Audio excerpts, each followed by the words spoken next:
மீண்டும் என்னுடைய பணிவான வணக்கங்கள்.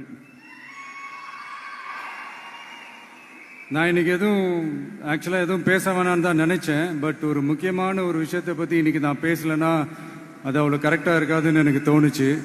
அதான்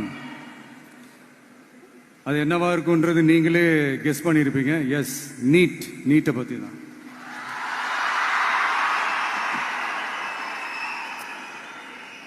இந்த நீட்ன்றது பார்த்தீங்கன்னா நம்ம தமிழ்நாட்டில் இருக்கிற மாணவ மாணவிகள், குறிப்பாக கிராமப்புறத்தில் இருக்கிற ஏழை எளிய பிற்படுத்தப்பட்ட, மிகவும் பிற்படுத்தப்பட்ட மற்றும் தாழ்த்தப்பட்ட வகுப்பினை சேர்ந்த இந்த மாணவ மாணவிகள் எல்லாருமே ரொம்பவும் பாதிக்கப்படுறாங்கன்றது தான் ஒரு சத்தியமான ஒரு உண்மை.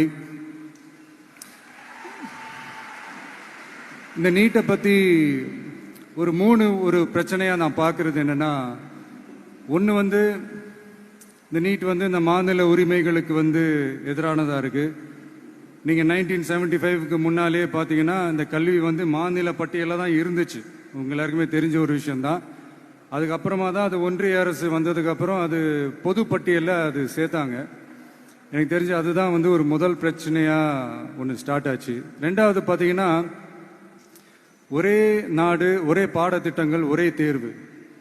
இது பேசிக்காவே அந்த கல்வி கற்கும் அந்த நோக்கத்திற்கே ஒரு எதிரான ஒரு விஷயமா நான் அதை பார்க்குறேன். ஒவ்வொரு மாநிலத்துக்கு ஏற்ற மாதிரி அந்த பாடத்திட்டங்கள் இருக்கணும். இது நான் மாநில உரிமைகளுக்காக மட்டுமே இதை நான் கேட்கல. நீங்கள் பார்த்தீங்கன்னா அந்த கல்வி முறையில் பல்வேறு கண்ணோட்டங்கள், பல்வேறு பார்வைகள், டிஃப்ரெண்ட் பெர்ஸ்பெக்டிவ்ஸ்னு ஒன்று சொல்லுவாங்க இல்லையா, அப்படி அதுக்கு ஒரு முக்கியத்துவம் கொடுக்குற ஒரு விஷயமா அது இருக்கணுன்றதான் என்னுடைய பார்வை.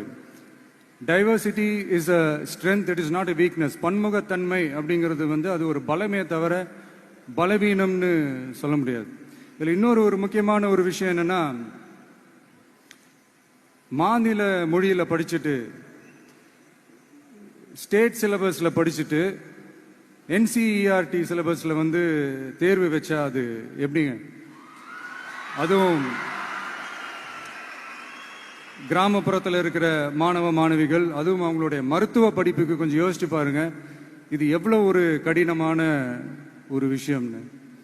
மூணாவது நான் பார்க்குற ஒரு பிரச்சனை என்னன்னா, இப்போ போன மே மாதம் 5ஆம் தேதி அந்த நீட் எக்ஸாம்லாம் நடந்துச்சு. அதில் சில குளறுபடிகள்லாம் நடந்ததா நம்ம நிறைய அந்த செய்திகள்லாம் பார்த்தோம், படித்தோம் இல்லையா.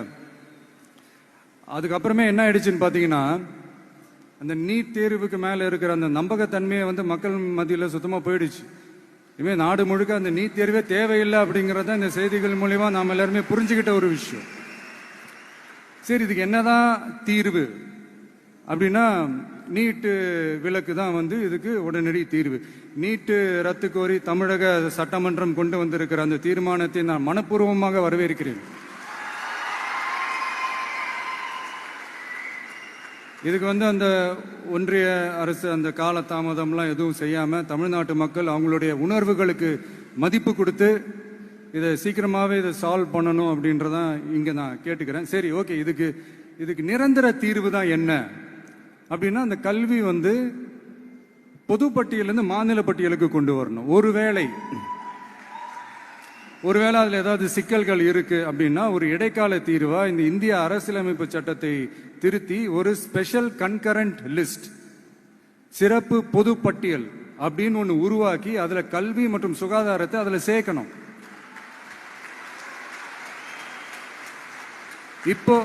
இப்போ இருக்கிற அந்த பொது பட்டியல் என்ன ஒரு பிரச்சனை அப்படின்னா, நீங்க அந்த துறைகள்லாம் பார்த்தீங்கன்னா மாநில அரசுகளுக்கு என்னதான் அதுல அதிகாரம் இருந்தாலும் அது முழுக்க ஒன்றிய அரசினுடைய கட்டுப்பாட்டில் தான் இருக்கு.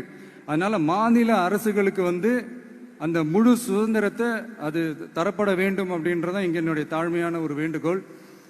ஒன்றிய அரசு அவங்களுடைய கட்டுப்பாட்டில் இருக்கிற ஒரு சில இந்த மெடிக்கல் காலேஜஸ்லாம் இருக்குல்ல, எய்ம்ஸ், ஜிப்மர், பிஜிஐ, இந்த மாதிரி நிறுவனங்களுக்கு வேணா அவங்க அந்த நீட் எக்ஸாம் நடத்தணும்னா நடத்திக்கலாம். பட் இங்க அந்த பிரச்சனை என்னன்னா, இது என்னுடைய ஒரு சஜஷன் தாங்க. இது நடக்குமா? உடனே நடக்காதுன்னு எனக்கு தெரியும். அப்படியே நடந்தாலும் அதை நடக்க விட மாட்டாங்கன்னு எனக்கு தெரியும்.